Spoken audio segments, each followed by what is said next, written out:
Unidad. Hola de nuevo, gracias por estar aquí conmigo una vez más, espero que hoy se encuentren muy bien. Soy Mari. Bienvenidos a mi canal. Esta información puede verse como ciencia ficción, o como mejor lo vea el espectador, y la publico únicamente con fines de entretenimiento. Aún así, me tomo muy en serio mi información.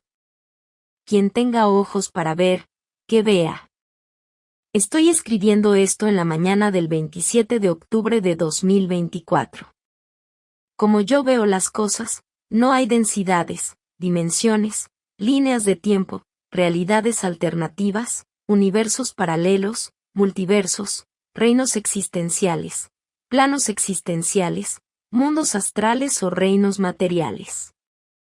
No hay principio ni fin para el universo, no hay creación, ni tiempo como factor o entidad independiente, etc.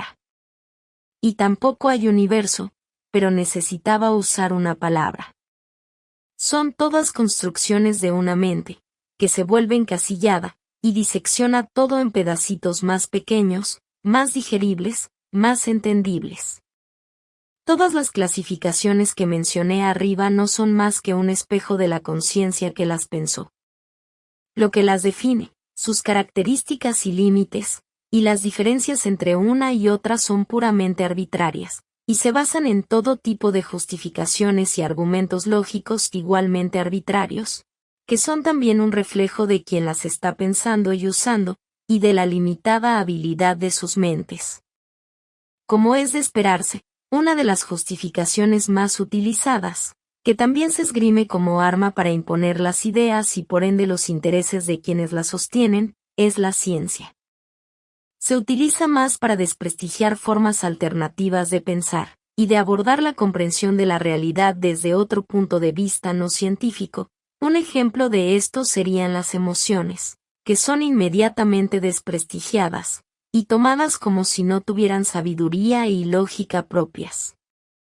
Las emociones no son tan arbitrarias como quieren que la gente piense, ya que también obedecen a un patrón elaborado con una lógica compleja, lo que significa que poseen sabiduría propia, pero obedecen a patrones de pensamiento y flujo de energía que son completamente ignorados y menospreciados por aquellos que convierten la ciencia en otra religión dogmática. Tal vez esto sea una prueba de que las criaturas que en última instancia controlan la Tierra no tienen emociones y, por lo tanto, no son humano-lirianas. Cada criatura con alma, y cada alma sin criatura, interpretará su realidad solo a través de la lente de su propia comprensión y nivel de conciencia. Incluirá todas las subdivisiones y definiciones de las diferentes partes ilusorias de la existencia, también en un intento de describir y, por lo tanto, comprender la realidad externa que está experimentando, en su mayoría sin darse cuenta de que solo se está experimentando a sí misma en el proceso. E incluso esa alma, y todas las demás también, se define y crea con un conjunto arbitrario de límites y fronteras, que la distinguen, y las diferencian de otra, y del resto de la existencia, de todo lo que existe, aunque esto también sea otra creación de la mente. Cada alma individual no es otra cosa que un conjunto de definiciones e ideas favoritas, que se desarrollaron después de una línea progresiva de eventos y experiencias atribuidas a ella en particular, y no a otra alma. Un alma se crearía como resultado de una acumulación de experiencias que la enriquecen a medida que va experimentándose a sí misma, en su propia línea temporal particular que también creó para sí misma, por el mero hecho de ser autoconsciente y con conocimiento. Por lo tanto, el tiempo solo puede ser un subproducto ilusorio de una conciencia experimentándose a sí misma como algo distinto de sus propias ideas, ideas que la han definido al margen de lo que considera que es todo lo demás. Un alma es la fuente creando un personaje con límites para sí misma, en un intento de mayor expansión. Y el ego de un alma no es otro que los apegos que la fuente ha generado para definir un alma de otra, que también creó, como un escritor que desarrolla rasgos complejos de personalidad para cada uno de los personajes de su novela. Todos esos personajes de una novela terminan siendo la personalización de diferentes rasgos de carácter del propio escritor. Se puede ver reflejado en cada uno de los personajes de la novela el inconsciente más profundo y complejo del escritor, porque tal como él creó y definió cómo debían ser cada uno y todos ellos, todos los personajes de la novela son el escritor. Su conciencia, personalidad, acciones y libre albedrío son ilusorios, y sólo válidos dentro del contexto de la novela y de cómo se está desarrollando, porque visto desde arriba, es solo una persona, un alma la que los controla a todos, y es el escritor y su imaginación. De la misma manera, todas las almas no son otra cosa que personajes de la fuente misma, y se mantienen unidas por sus ideas y los apegos que desarrolló hacia cada personaje, que son solo un reflejo de sus propios atributos. Entonces, pueden ver que todas las definiciones creadas para comprender la realidad mayor, como densidades, dimensiones, reinos existenciales, líneas de tiempo, etc., son solo intentos de un alma por comprenderse a sí misma, dentro de los parámetros limitados y el nivel de conciencia que posee.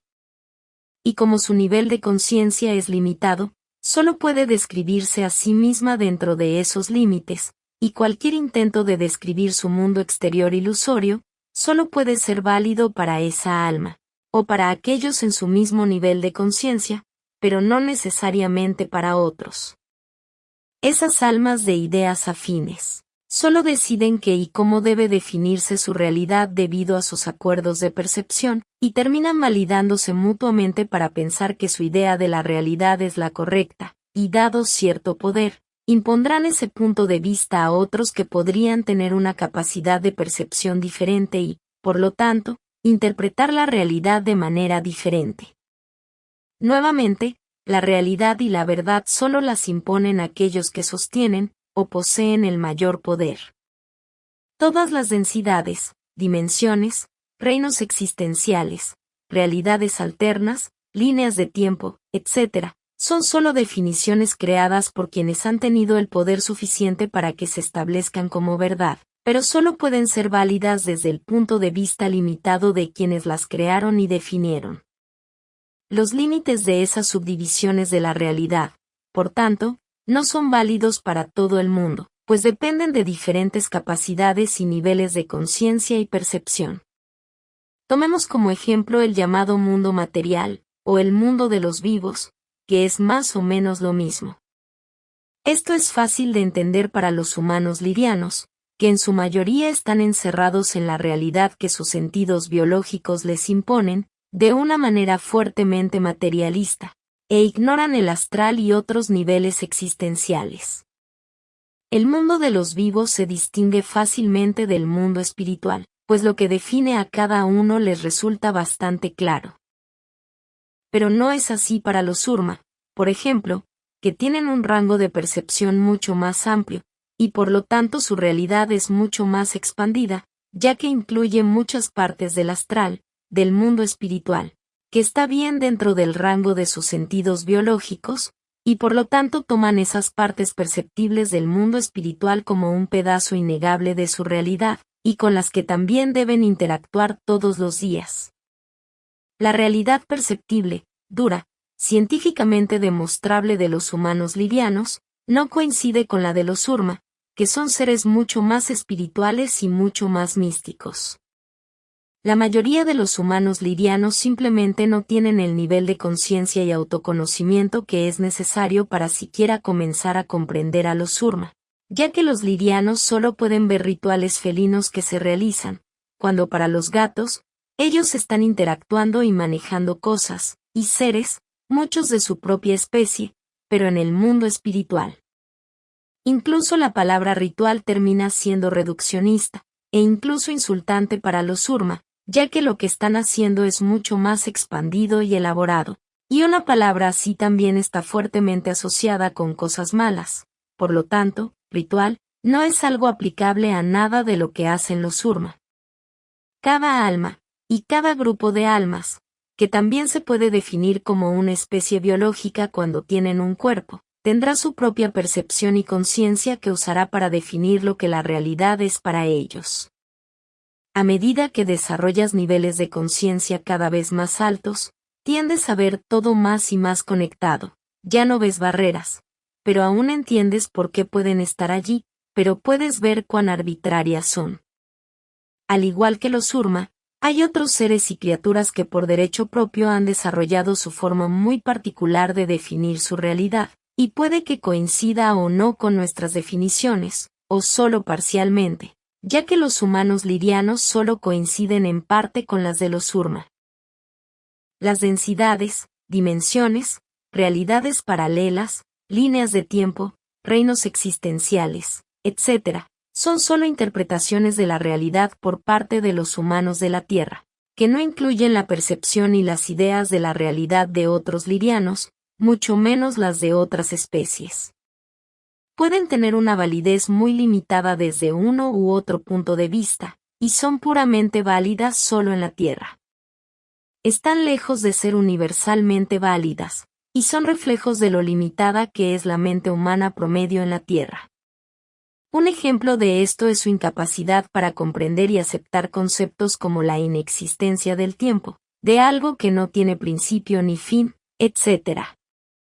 Desde mi punto de vista, no puede haber nada más que la unidad total de la fuente, todo está conectado como una masa, donde lo que define una cosa de otra son solo ideas, que no siempre pueden ser válidas.